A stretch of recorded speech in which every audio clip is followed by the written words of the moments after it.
Hi guys, welcome to my vlog. Ngayong araw nga pala is special day para sa motor natin na si Sky. Dahil hindi nyo na itatanong guys, ang date ngayon ay December 30, 2023. At ito yung date na December 30 ay pang 1 year niya na. Nakasama ako guys. Ito yung December 30 last year siya nabili.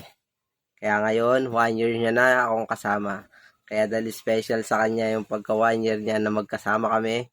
Siyempre, hindi mawawala ang regalo, guys. Kaya, huwag na natin patagalin to. Kunin na agad natin yung regalo. Let's go! Yan, guys. Nakakontak ko na nga pala yung magdadala ng mga regalo ni Sky. Tapos, on the way na rin siya. Kaya, ang gagawin natin, isasalubungin na natin siya para mabilis natin makuha. Let's go! Hey, guys. Ito na, nakuha na natin yung regalo natin para kay Sky. Yan, guys. Ito. Saka ito. Ayan ang regalo natin kay Sky. Let's go! Ikakabit na natin. Hey! Yan guys, review check muna pala tayo dito sa mga regalo natin kay Sky. Ito guys, isang tank bag na Moto Wolf. Moto Wolf, baka naman. Tapos meron yung bracket guys, ito. Pang rider carb. Stainless. Ito yung kakabit natin guys. Ayan yung bracket niya. Yan. Sa harap nga pala yan nilalagay guys. Yan.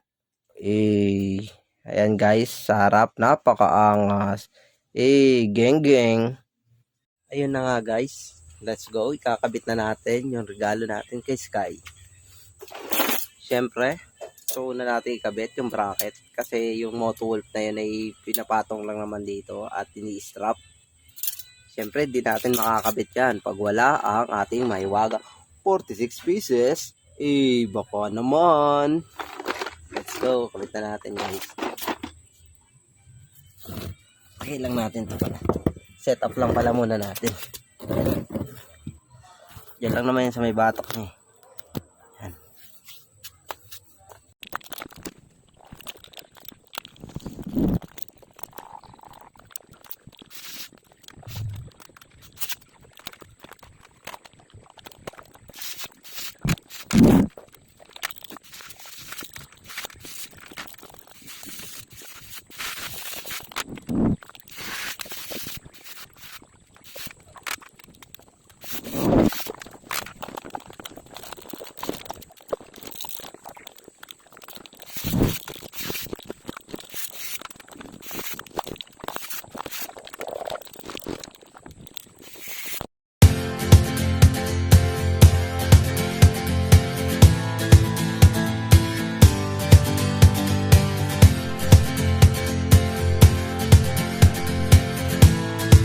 Hey guys, naikabit na natin yung tank bag dito sa birthday boy na si Sky.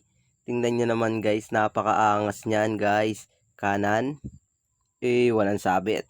Kaliwa, walang kasabit-sabit yan guys. Baka Moto Wolf yun. O nga pala guys, meron tayong full review netong Moto Wolf tank bag. Nandito rin sa channel natin. Pa-like, follow, and subscribe. Thank you for support. Moto Wolf, baka naman.